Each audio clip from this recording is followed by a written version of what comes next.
जय श्री कृष्ण। पिछले भाग में हमने देखा कि कैसे भगवान श्री कृष्ण का जन्म कारागार में हुआ और कैसे वसुदेव जी उन्हें गोकुल पहुंचा आए। आज इस भाग में हम जानेंगे उस बाल कृष्ण के बारे में जिनकी हर लीला में भक्ति, प्रेम और चमत्कार छिपा है। गोकुल में कृष्ण का बाल्यकाल। गोकुल पहुंचते ही नंद बाबा के घर आनंद ही आनंद छा गया था।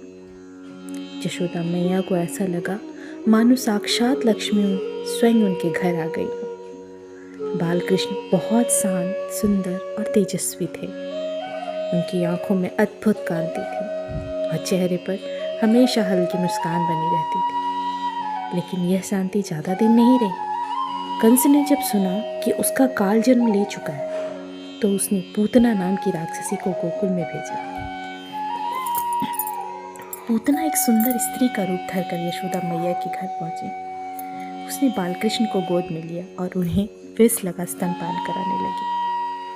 लेकिन यह तो कोई साधारण बालक थे नहीं, यह तो स्वयं विष्णु थे, बालकृष्ण रूप में। कृष्ण ने विष लगा दूध ही नहीं पिया बल्कि पूतना के प्राण भी खींच लिए। पूतना चिंघाड़ती हुई अपने असली रूप में धरती पर गिर पड़ी। गोकुलवासी भयभीत होकर इधर उधर भागने लगे, पर यशोदा मैया की आंखें अपने कन्हैया को खोज रही थी। जब यशोदा मैया ने कृष्ण को देखा तो उन्होंने कृष्ण को अपने गले से लगा लिया। यशोदा मैया के लिए कृष्ण कोई भगवान नहीं थे, बस उनका लाडला आंखों का तारा था। कभी वे उनके मुख में मिट्टी देखकर डर जाती तो कभी उनकी शरारतों से थक जाती। एक दिन कृष्ण ने माखन चुराया और पकड़े गए।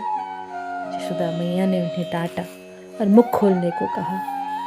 जैसे ही कृष्ण ने मुंह खोला, यशोदा मैया ने उसमें पूरा ब्रह्मांड देख लिया। सारे तारे, लोक, ग्रह, देवता, गंधर्व, सब कुछ। पर अगले ही क्षण माया ने उन्हें बांध लिया और वे फिर मां बन गईं। बालकृष्ण को माखन बहुत प्रिय था। वे अपने सखाओं के साथ मटकी फोड़ते, माखन खाते और भाग जाते। गोपियाँ शिकायत लेकर यशोदा मैया के पास आती और कृष्ण मासूम बनकर माँ के पीछे छिप जाते। यशोदा मैया उन्हें रस्सी से ओखल में बांधना चाहती थी, पर हर बार रस्सी 2 अंगुल कम ही पड़ जाती थी। यह लीला बताती है कि भगवान प्रेम से बांधते हैं, बल से नहीं। यमुना नदी में कालिया नाग का विष फैल चुका था। कोई भी छल में उतरने से डरता था। एक दिन बालकृष्ण खेलते खेलते यमुना में कूद पड़े। कालिया नाग ने उन्हें लपेट लिया। पूरा गोकुल रो पड़ा। लेकिन अगले ही क्षण कृष्ण कालिया के फन पर नृत्य करने लगे। अंत में कालिया ने क्षमा मांगी और यमुना छोड़कर चला गया। यमुना फिर से पवित्र हो गई। बालकृष्ण की हर लीला हमें सिखाती है कि ईश्वर हमारे साथ है, बस हमें विश्वास रखना है।